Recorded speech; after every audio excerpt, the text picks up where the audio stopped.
Hola, me da gozo poder encontrarnos nuevamente para aprender juntas la palabra de nuestro Dios y hallar sabiduría para la presente vida y para la venidera. Hoy analizaremos el pasaje de Segunda de Reyes, capítulo 19, del verso 14 hasta el 37. Y en paralelo también veremos Segunda de Crónicas, capítulo 32, del verso 20 al 23. En la lección anterior vimos que el Señor había puesto complicaciones al rey de Asiria para que abandonara Jerusalén. Pero esto no lo detuvo de enviar cartas amenazantes a Ezequías y a todo el pueblo. Su objetivo era desmoralizar a su rey y empujar al pueblo para que se rebele contra él, y así tomar el pueblo para sí. Las cartas corrían a lo largo del reino y por mano de los embajadores llegaron a Ezequías. Ezequías leyó las cartas y subió a la casa de Jehová y las extendió delante del Señor. El corazón de Ezequías debió estar muy abrumado por las injurias y blasfemias escritas en aquellas cartas. Mil cosas pudieron pasar por la cabeza de Ezequías, como, por ejemplo, cuánto daño podría hacer en el pueblo esas palabras mentirosas, cuántos podrían debilitarse, tropezar o caer y dejar de confiar en el Señor. Pero no perdió más tiempo y luego de leer las cartas, las puso delante del Señor y oró. Como creyentes debemos saber que alguna vez llegarán cartas o noticias que se esparcen por todo lado contra la propia dignidad y testimonio, palabras malignas, calumnias, infamias, además de blasfemias contra el Señor y contra su iglesia. ¿Qué es lo que debemos hacer? Lo que hizo Ezequías, entregó al Señor aquellas cartas injuriosas. Así también hizo el Señor Jesús, dejándonos ejemplo para seguir sus pisadas. Leamos Primera de Pedro, capítulo 2, verso 22. Quien cuando le maldecían no respondía con maldición, cuando padecía no amenazaba, sino que encomendaba la causa a aquel que juzga justamente. ¿Qué paz nos trae al corazón cuando uno trae delante del trono de Dios lo que están diciendo en contra tuya y de la obra de Dios, mintiendo? Porque sabes que el Señor es quien juzga. Vemos también que Ezequías, cuando oró al Señor con espíritu quebrantado y sabiendo que Él es juez justo, le pidió: Inclina, oh Jehová, tu oído y oye. Abre, oh Jehová, tus ojos y mira. Oye las palabras de Sennacherib, que ha enviado a blasfemar al Dios viviente. Y Ezequías presentó delante del Señor un análisis muy exhaustivo de las palabras de Sennacherib. En el verso 17 menciona que es verdad que los reyes de Asiria han destruido las naciones y sus tierras. Es decir, Ezequías sabía que dentro de esas palabras mentirosas de Sennacherib, rey de Asiria, había parte de verdad, pues Asiria había arrasado naciones. También mencionó que otros pueblos habían sucumbido ante este fuerte enemigo, pues no había quien los defienda, porque sus dioses eran falsos, dioses hechos de madera o piedra, obra de manos de hombre, y por eso fueron destruidos. Eso también nos muestra la estrategia del enemigo que tenemos como iglesia. El enemigo es Satanás y sus huestes espirituales de maldad y también sus ministros que se visten como siervos de justicia. Pero el Señor Jesucristo nos ha advertido de esto, así es que no podemos temer ni evadir la verdad. Nos enfrentaremos en algún momento a un falso testimonio que se levante en contra de Cristo, de su iglesia y de sus siervos. Ahora, cuando este enemigo nuestro quiere levantar falso testimonio y golpear sin temor a la iglesia y Señor, usan parte de verdad para que se hagan creíbles y las mezclan con mentiras para que parezcan verdad. Hace muy poco en redes sociales atacaron al pastor Miguel Núñez, extrayendo una porción de su prédica y lo acusaron de hereje. Dijeron que seguía una falsa doctrina llamada nestorianismo. Tomaron un extracto de su explicación de las Escrituras fuera de su contexto para hacer creíble su acusación. Así trabajan los enemigos del reino de Dios. Son falsos cristianos que se arrogan autoridad y engañan a muchos. Y estos son engañados porque no tienen el Espíritu Santo para discernir. No tienen quien los defienda. Otros que caen ante las mentiras son los cristianos simples, que no tienen ejercitados sus sentidos espirituales porque tienen pobre conocimiento de la palabra y son arrastrados por esos falsos hermanos. Esto nos hace redoblar rodillas y oraciones para los siervos del Señor que son atacados ferozmente.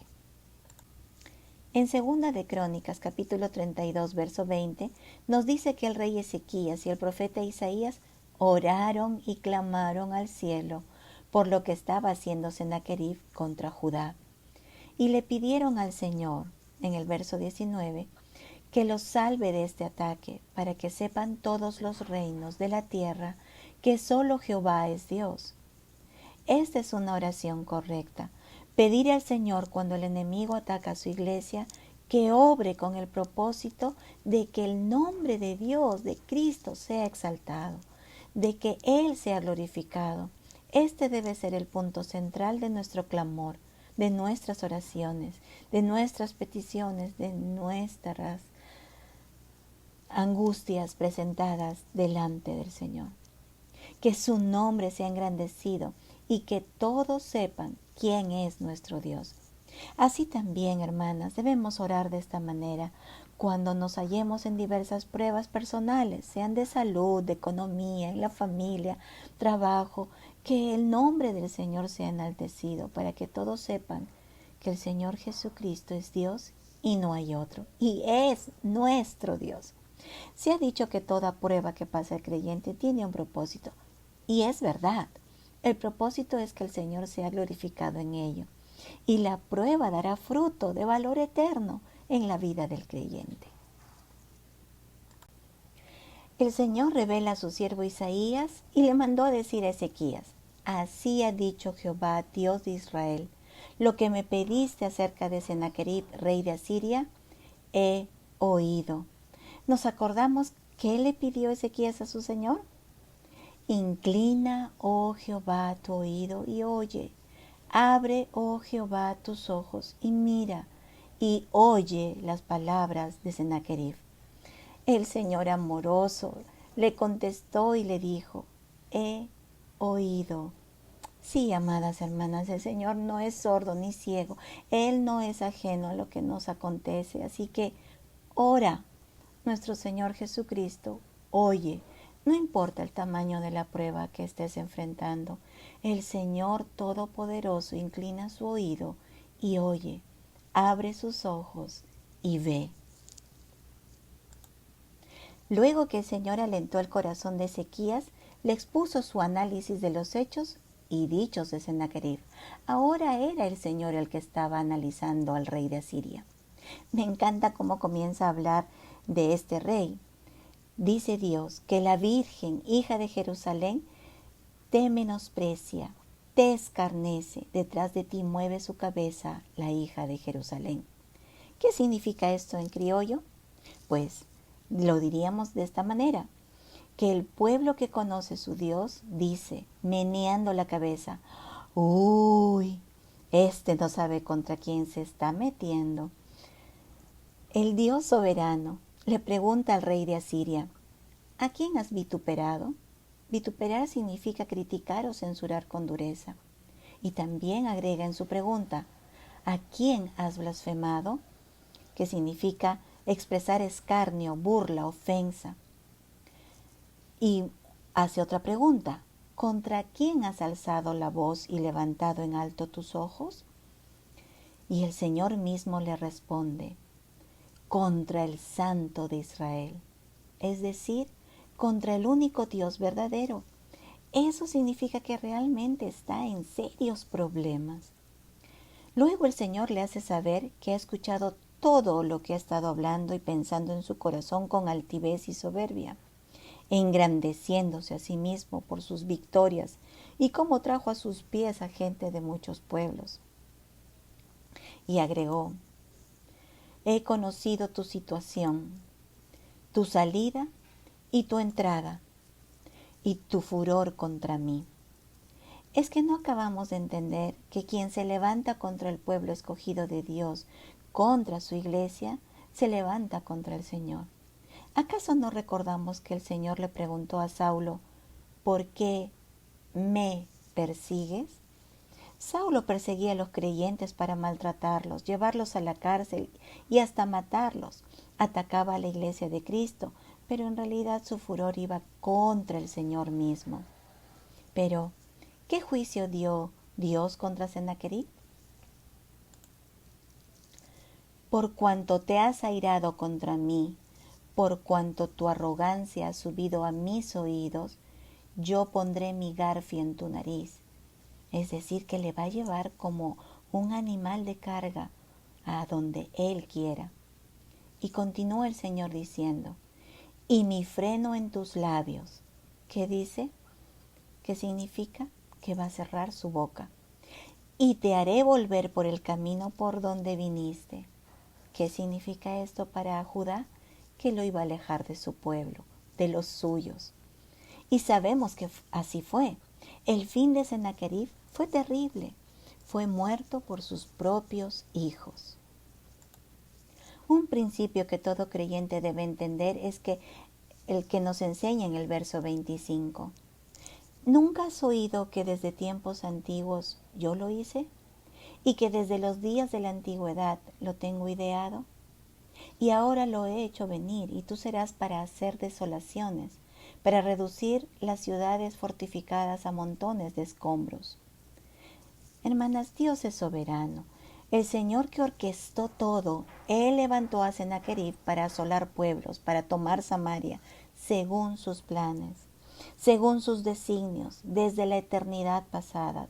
Lo tiene todo ideado, para que Él sea enaltecido y su nombre sea sobre todo nombre, porque dice la Escritura en el Salmo 135:6, Dios hace lo que quiere en el cielo y en la tierra, en el mar y en sus profundidades.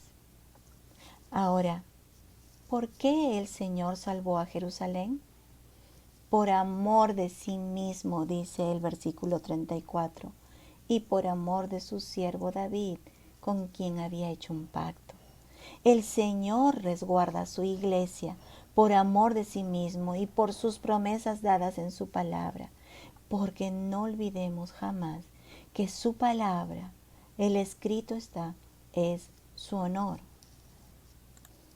¿Qué dijo el Señor en cuanto a Ezequías, que se humilló delante del Señor y clamó a Él?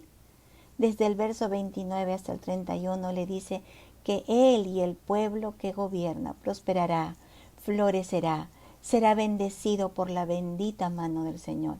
Esa es nuestra confianza, esa es nuestra esperanza, que al someternos al Señor y busquemos su gloria, Él bendecirá a su pueblo por amor de su nombre.